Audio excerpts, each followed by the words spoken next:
Hi, welcome to the Bear Necessities and Bear Sword School of Western Martial Arts. I'm Christopher Pryor. And I'm Brian Hammer. And today we're going to be talking about form, efficiency, and technique. So, Brian, I feel the first thing we should talk about is what do we mean when we say words like form and technique. I think we know what a technique is. A technique is just something that you do in a spar, and that's a proper parry, that's a proper cut or a feint. I feel like that's pretty straightforward, but what does it mean to have good form with your technique? So what we mean by having good form is how well we execute techniques, knowing when to execute techniques, and then knowing what to do after we've executed the technique. So it's bringing them all together. It's stringing along the footwork, the placement of the blade, and the movement all into an efficient spar. Yes, form is that all-encompassing kind of roundabout way of employing all of those things effectively in a spar. So that you can see. You can see good form. You know when you see it. It looks clean. It's not sloppy. It's not all over the place. Oh yeah, you can definitely see good form in a sword fight. And then on top of that, you'll also see it because someone with good form is the one who walks away the winner. Okay, so we're saying that a fighter with good form wins, but how do we tell that a fighter is having good form? Because there's a lot of different styles for sword play, particularly with longsword. You've got many German styles, there's English styles, there's Italian, and they don't all look similar in many ways. The footwork is different, the way they execute cuts, there's little things that are different about them. So how can we tell that one is good form and one might not be good form? Sure, so form is going to be different in styles. There are all kinds of styles, and they don't all look the same. But one thing with form, no matter what style you use, is if you have good form, you're going to be, you'll win through the use of faster movements, more efficient movements, and again, knowing what movements to do and when.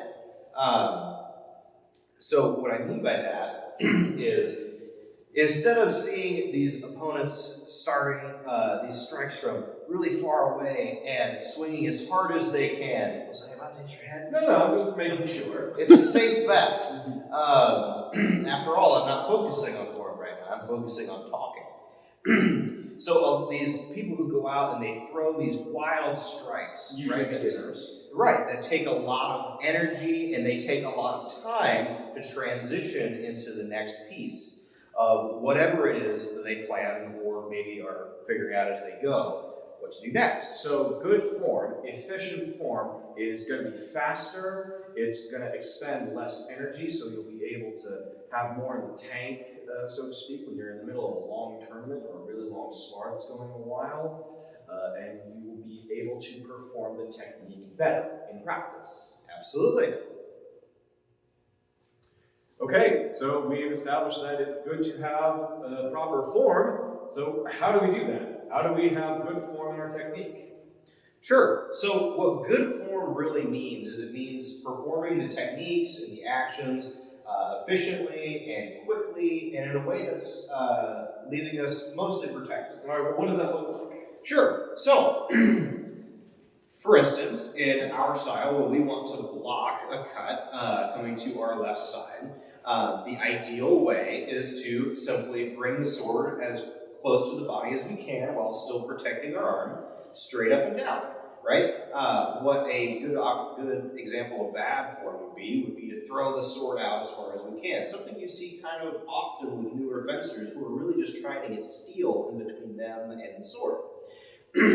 So with cuts, again, how we do it here, we really see bad form as having the sword start behind your back and swinging and going back to behind your back on the other side.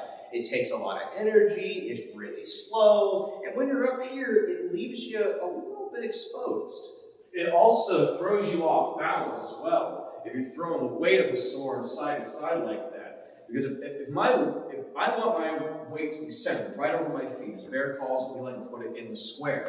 But if I'm throwing my sword back and forth like that, that's throwing my balance completely out of whack, and I want to be right on top of my feet. If I'm too far forward, that also exposes my leg. It means that it's hard for me to bring it back to defend myself because now my head is further out, and I'm significantly less mobile if all my weight is right here on my front leg.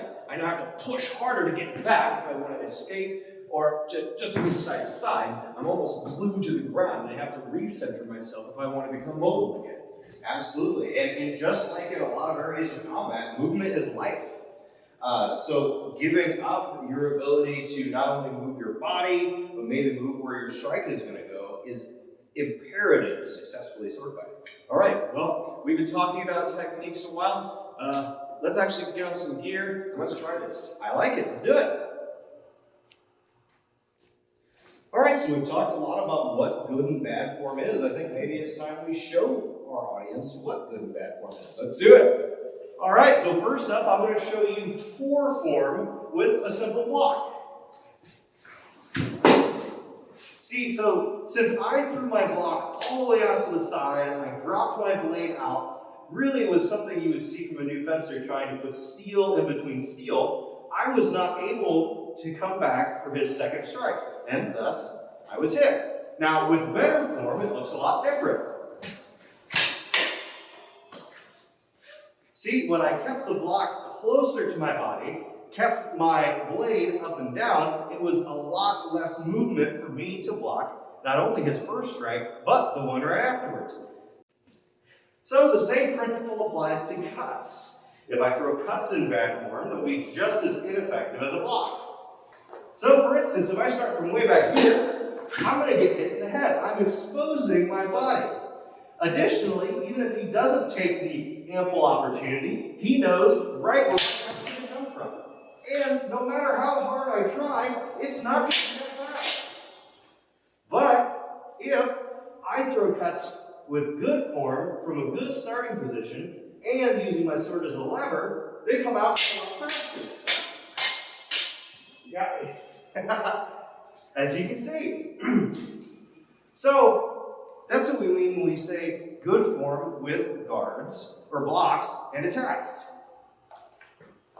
So, now to look at cuts and parries, now we're going to take a look at footwork and balance. All martial arts are grounded in their footwork. If you are not grounded in your feet, you cannot attack properly, you cannot defend properly.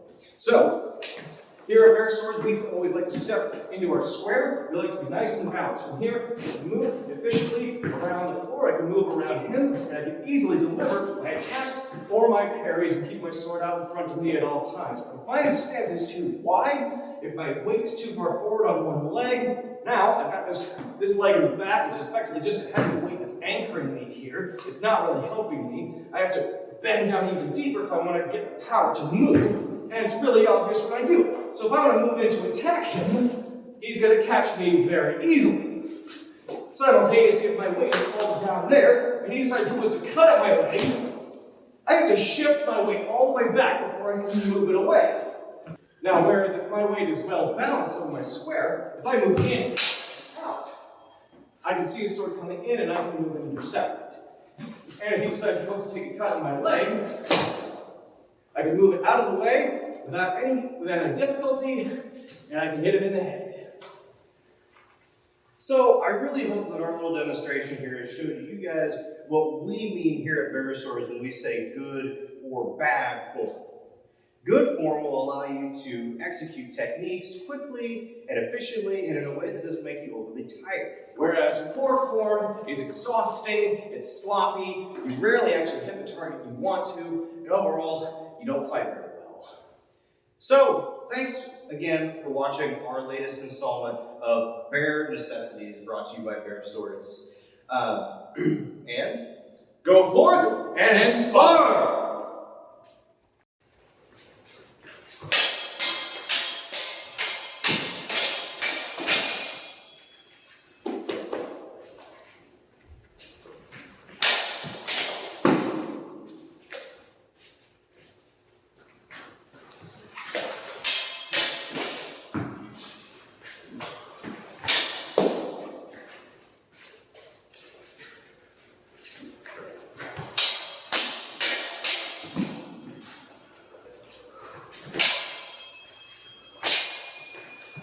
Ah, that was nice.